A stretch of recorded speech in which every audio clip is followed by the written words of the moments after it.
오늘은 조금 특별한 분들을 위한 이야기를 준비했습니다. 평소에 이런 생각을 자주 하시는 분들이라면 오늘 영상이 큰 위로가 될 겁니다. 나는 왜 이렇게 생각이 많을까? 다른 사람들은 괜찮은 것 같은데 나만 이렇게 예민한 걸까? 밤에 잠이 안 올 때가 많아. 자꾸 이것저것 걱정이 되거든. 혹시 이런 경험 있으시죠? 아침에 일어나면 벌써 마음이 무겁습니다. 오늘 병원 검사 결과가 나오는데 괜찮을까? 자식한테 전화해야 하는데 괜히 간섭하는 것처럼 보일까? 친구 모임에 가야 하는데 무슨 말을 해야 할까? 하루가 시작도 하기 전에 이미 피곤합니다. 다른 사람들을 보면 참 편해 보입니다. 별로 고민하는 것 같지도 않고 웃으면서 살고 가볍게 넘기는 것 같습니다. 나만 왜 이렇게 유난일까? 하는 생각이 들 때가 있습니다. 하지만 오늘 쇼펜하우어의 말을 듣고 나면 여러분의 생각이 달라질 겁니다. 그는 말합니다. 생각이 많고 예민한 것은 당신의 약점이 아니라 오히려 당신의 기피입니다. 오늘은 쇼펜하우어와 함께 생각 많은 우리가 어떻게 마음 편히 살 수 있는지, 불안한 마음을 어떻게 가라앉힐 수 있는지 이야기 나눠보겠습니다. 그럼 시작하겠습니다. 먼저 쇼펜하우어는 예민함에 대해 아주 특별한 관점을 제시합니다. 그는 이렇게 말했습니다. 지성이 높을수록 고통도 깊다. 생각이 많은 사람일수록 더 많이 느끼고 더 깊이 괴로워한다. 처음 들으면 우울하게 들립니다. 그럼 나는 평생 이렇게 힘들게 살아야 하나? 하고요. 하지만 쇼펜하우어가 진짜 하고 싶었던 말은 이겁니다. 당신이 예민한 건 당신이 생각이 깊기 때문이라는 것. 당신이 불안한 건 당신이 많은 것을 이해하고 있기 때문이라는 것. 60년을 살아오면서 우리는 많은 것을 경험했습니다. 가족을 잃어본 적도 있고, 친구와 멀어진 적도 있고, 건강이 나빠진 적도 있습니다. 그 모든 경험이 우리를 예민하게 만들었습니다. 젊은 사람들은 잘 모릅니다. 괜찮을 거예요. 걱정하지 마세요. 이렇게 쉽게 말합니다. 하지만 우리는 압니다. 괜찮지 않을 수도 있다는 것을. 걱정할 이유가 충분하다는 것을. 쇼펜하우어는 이것을 이렇게 표현했습니다. 멍청한 사람은 행복하다. 왜냐하면 그는 아무것도 깊이 생각하지 않기 때문이다. 여러분이 불안한 건 여러분이 어리석어서가 아닙니다. 오히려 여러분이 지혜롭기 때문입니다. 세상의 복잡함을, 삶의 불확실함을 너무나 잘 이해하고 있기 때문입니다. 그렇다면 60대인 우리가 느끼는 불안은 구체적으로 어떤 것들일까요? 첫 번째는 건강에 대한 불안입니다. 아침에 일어나면 여기저기 쑤십니다. 무릎이 아프고, 허리가 아프고, 어깨가 결립니다. 병원에 가면 이것저것 검사를 하고, 약을 먹고, 다음 검진 날짜를 잡습니다. 그런데 생각이 많은 우리는 여기서 멈추지 않습니다. 이 통증이 혹시 큰 병의 신호는 아닐까? 검사 결과가 나쁘게 나오면 어떡하지? 내가 얼마나 더 건강하게 살 수 있을까? 밤에 잠자리에 누우면 심장 소리가 신경 쓰입니다. 평소보다 빠른 것 같고 불규칙한 것 같습니다. 혹시 심장에 문제가 있는 건 아닐까? 걱정하다 보면 정말로 가슴이 답답해집니다. 두 번째는 자식에 대한 불안입니다. 자식들은 이제 다 컸습니다. 결혼도 했고, 직장도 다니고, 아이도 키웁니다. 객관적으로 보면 잘 살고 있습니다. 하지만 생각이 많은 우리는 계속 걱정합니다. 직장 생활은 힘들지 않을까? 부부 사이는 괜찮을까? 손주 교육은 제대로 하고 있을까? 전화를 하고 싶지만 괜히 간섭하는 것 같아서 참습니다. 도와주고 싶지만 부담 줄까봐 망설입니다. 그렇게 혼자서 걱정만 쌓아갑니다. 세 번째는 경제적 불안입니다. 은퇴를 했거나 준비하고 있습니다. 이제는 수입이 없거나 줄어들었습니다. 연금과 저축으로 살아가는데 문득문득 불안해집니다. 이 돈으로 얼마나 더 살 수 있을까? 물가는 계속 오르는데 괜찮을까? 혹시 큰 병에 걸리면 의료비는 어떻게 감당하지? 요양원에 가게 되면 비용은 얼마나 들까? 뉴스를 보면 더 불안해집니다. 경제가 어렵다는 소식, 물가 상승 소식, 연금 고갈 이야기. 하나하나가 다 걱정거리입니다. 네 번째는 외로움과 고독에 대한 불안입니다. 배우자가 먼저 가신 분들도 계시고, 함께 있어도 대화가 없는 분들도 계십니다. 친구들은 하나둘 연락이 뜸해지고, 모임에 나가도 왠지 어색합니다. 나는 이렇게 혼자 늙어가는 건가? 내가 아파서 쓰러지면 누가 알까? 죽을 때 혼자 죽는 건 아닐까? 이런 생각들, 밤에 혼자 있을 때 특히 더 강하게 밀려옵니다. 다섯 번째는 죽음에 대한 불안입니다. 60대가 되면 죽음이 먼 이야기가 아닙니다. 주변에서 부고 소식이 들려오고, 동창회에 가면 빈자리가 생기고, 장례식장에 가는 일이 잦아집니다. 나는 언제쯤 죽게 될까? 죽을 때 고통스럽진 않을까? 죽음 뒤에는 뭐가 있을까? 내가 죽고 나면 사람들이 나를 기억해 줄까? 이런 질문들은 답이 없습니다. 그래서 더 불안합니다. 쇼펜하우어는 이 모든 불안을 이해했습니다. 그 자신도 평생 불안과 함께 살았던 사람이니까요. 그래서 그는 우리에게 구체적인 방법들을 알려줍니다. 첫 번째 방법, 불안을 억누르지 말고 인정하세요. 많은 사람들이 불안을 느끼면 이러면 안 돼. 왜 나는 이렇게 약할까 하고 자책합니다. 하지만 그럴수록 불안은 더 커집니다. 쇼펜하우어는 말합니다. 감정을 억압하는 것은 감정을 키우는 것이다. 불안이 밀려오면 그냥 인정하세요. 아, 지금 내가 불안하구나. 건강이 걱정되는구나. 자식이 걱정되는구나. 이렇게 있는 그대로 받아들이세요. 이상하게 들리지만 불안을 인정하는 순간 불안이 조금 줄어듭니다. 왜냐하면 더 이상 불안과 싸우지 않아도 되니까요. 밤에 잠이 안 오면 잠을 자야 해, 자야 한다고 하고 애쓰지 마세요. 대신 오늘은 잠이 안 오는구나. 그럴 수도 있지 하고 받아들이세요. 그러면 오히려 마음이 편해지면서 잠이 옵니다. 두 번째 방법, 생각을 글로 써보세요. 머릿속에서만 생각하면 생각은 계속 꼬리를 물고 커집니다. 작은 걱정이 점점 커져서 나중에는 감당할 수 없을 만큼 불어납니다. 쇼펜하우어는 평생 글을 썼습니다.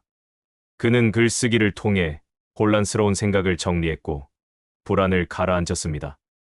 우리도 그렇게 할 수 있습니다. 일기장이나 노트를 하나 준비하세요.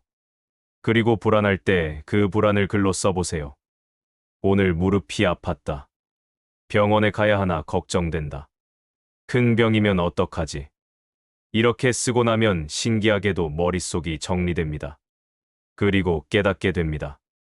생각만큼 심각하지 않네. 일단 병원 예약이나 하자. 이렇게 구체적인 행동으로 이어집니다. 생각은 머릿속에서 맴돌 때 가장 무섭습니다. 밖으로 꺼내놓으면 생각보다 작아집니다. 세 번째 방법, 통제할 수 없는 것은 놓아주세요. 우리가 불안한 이유의 대부분은 통제할 수 없는 것을 통제하려고 하기 때문입니다. 자식의 인생을 통제할 수 없습니다. 내 건강을 완벽하게 지킬 수 없습니다. 미래를 확실하게 만들 수 없습니다. 죽음을 피할 수 없습니다. 쇼펜하우어는 이렇게 말했습니다. 우리는 통제할 수 없는 것에 대해 걱정하느라 인생을 낭비한다. 그렇다면 무엇을 통제할 수 있을까요? 오직 지금 이 순간의 내 선택뿐입니다. 자식의 미래는 통제할 수 없지만 지금 자식에게 전화해서 사랑한다고 말하는 것은 할 수 있습니다. 건강을 완벽하게 지킬 수는 없지만 오늘 산책을 나가고 건강한 음식을 먹는 것은 할 수 있습니다. 미래를 확실하게 만들 수는 없지만 오늘 하루를 의미 있게 사는 것은 할 수 있습니다. 통제할 수 없는 것은 손에서 놓으세요. 대신 통제할 수 있는 것에 집중하세요. 그러면 불안이 줄어듭니다. 네 번째 방법, 최악의 상황을 받아들이세요. 이것은 역설적으로 들리지만 아주 강력한 방법입니다. 쇼펜하우어는 말합니다. 최악을 받아들이는 순간 두려움은 사라진다. 예를 들어 건강이 걱정된다면 최악의 상황을 생각해 보세요. 만약 큰 병이 발견되면 어떡하지? 그 다음 스스로에게 물어보세요. 그럼 정말 어떻게 될까? 치료를 받을 것입니다. 가족이 도와줄 것입니다. 힘들겠지만 버틸 것입니다. 그리고 만약 죽게 된다면 그것도 삶의 일부입니다. 모든 사람이 언젠가는 그렇게 갑니다. 이렇게 최악까지 생각하고 나면 이상하게도 마음이 편해집니다. 그래, 최악이 와도 어떻게든 되겠지. 이렇게 생각하면 불안이 줄어듭니다. 대부분의 경우 우리가 걱정하는 최악은 실제로 일어나지 않습니다. 하지만 설령 일어나도 우리는 그것을 견뎌낼 수 있습니다. 인간은 생각보다 강합니다. 5번째 방법, 규칙적인 일상을 만드세요.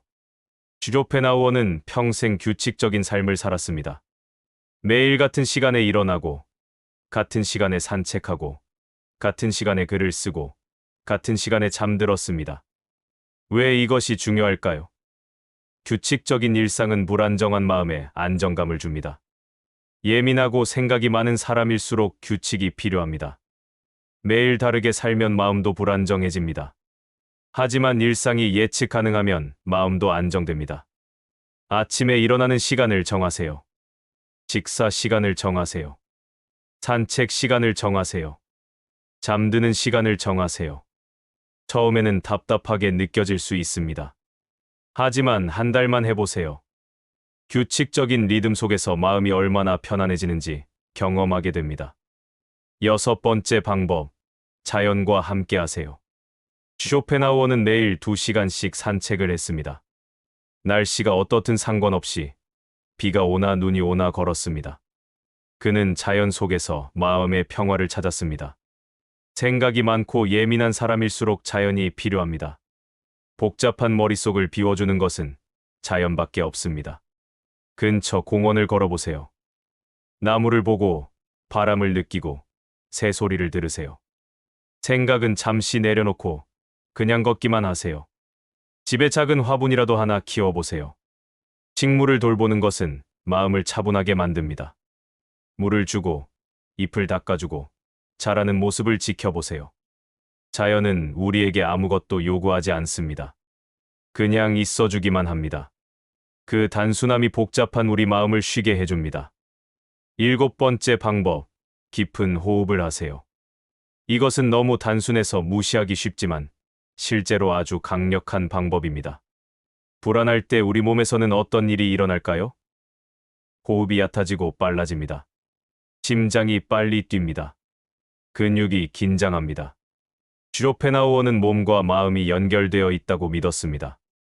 몸을 진정시키면 마음도 진정됩니다. 불안이 밀려올 때 잠시 멈추세요. 그리고 천천히 깊게 숨을 쉬세요. 코로 천천히 들이마시고 입으로 천천히 내쉬세요. 하나, 둘, 셋, 넷. 숫자를 세면서 호흡하세요. 5분만 이렇게 해도 마음이 놀랍도록 차분해집니다. 잠들기 전에 하면 더 좋습니다. 불안한 생각이 밀려올 때마다 호흡에 집중하세요. 8번째 방법, 예민함을 선물로 받아들이세요. 지금까지는 불안을 줄이는 방법을 이야기했습니다. 하지만 마지막으로 가장 중요한 것을 말씀드리고 싶습니다. 쇼펜하우어는 이렇게 말했습니다. 예민한 사람만이 예술을 진정으로 이해하고 아름다움을 깊이 느끼고 타인의 고통에 공감할 수 있다. 여러분의 예민함은 약점이 아닙니다. 오히려 선물입니다. 예민하기 때문에 여러분은 음악을 들으면 더 깊이 감동받습니다. 책을 읽으면 더 많은 것을 느낍니다. 사람을 만나면 더 진심으로 대화합니다. 생각이 많기 때문에 여러분은 피상적으로 살지 않습니다. 삶의 의미를 고민하고 존재의 본질을 탐구하고 진짜 중요한 것이 무엇인지 찾아갑니다. 둔감한 사람들은 쉽게 삽니다. 하지만 얕게 삽니다. 여러분은 힘들게 살지 모르지만 깊이 있게 삽니다. 이것을 자랑스럽게 여기세요. 여러분의 예민함은 여러분이 평생 쌓아온 지혜의 증거입니다. 9번째 방법, 같은 사람들과 이야기 나누세요. 생각이 많고 예민한 사람은 외롭습니다. 왜냐하면 대부분의 사람들이 그 깊이를 이해하지 못하기 때문입니다. 가벼운 대화를 나누는 사람들 사이에서 여러분은 이방인처럼 느껴집니다. 나만 이렇게 심각한 건가 하는 생각이 듭니다. 하지만 여러분과 비슷한 사람들도 분명히 있습니다. 생각이 깊고 예민하고 진지한 사람들이요. 그런 사람들을 찾아보세요. 독서 모임에 가보세요. 철학이나 인문학 강좌를 들어보세요. 그곳에서 여러분과 비슷한 사람들을 만날 수 있습니다. 한 명만 있어도 충분합니다. 진짜 대화를 나눌 수 있는 사람 한 명. 그 사람과 이야기하면, 아, 나만 이런 게 아니구나 하고 위로받게 됩니다. 주조펜하우어도 평생 깊은 친구는 몇 명 없었습니다. 하지만 그 몇 명과의 대화가 그에게는 큰 위안이었습니다. 10번째 방법, 의미 있는 일을 하세요. 불안은 종종 무료함에서 옵니다. 할 일이 없으면 생각만 많아집니다. 생각이 많아지면 걱정도 많아집니다. 주조펜하우어는 평생 글을 썼습니다. 그것이 그의 삶의 의미였고, 그것이 그를 불안으로부터 지켜줬습니다. 여러분도 의미 있는 일을 찾아보세요. 꼭 거창할 필요는 없습니다. 텃밭을 가꾸는 것, 손주에게 이야기를 들려주는 것, 봉사활동을 하는 것, 취미 활동을 하는 것. 무엇이든 좋습니다. 중요한 건 그 일이 여러분에게 의미가 있어야 한다는 것입니다. 의미 있는 일을 할 때 우리는 불안을 잊습니다. 왜냐하면 지금 이 순간에 집중하게 되니까요. 여러분, 지금까지 생각 많고 예민한 사람들이 마음 편히 살 수 있는 방법을 함께 나눴습니다. 주오펜하우어도 평생 불안과 함께 살았습니다. 그는 결코 완벽하게 평온한 사람이 아니었습니다. 밤에 잠을 못 자는 날도 많았고, 걱정에 사로잡힌 날도 많았습니다. 하지만 그는 그 불안 속에서도 위대한 철학을 만들어냈습니다. 그는 자신의 예민함을 저주가 아닌 선물로 받아들였습니다. 여러분도 그렇게 할 수 있습니다. 여러분이 생각이 많은 건 여러분이 깊은 사람이기 때문입니다. 여러분이 예민한 건 여러분이 많은 것을 느끼고 이해하기 때문입니다.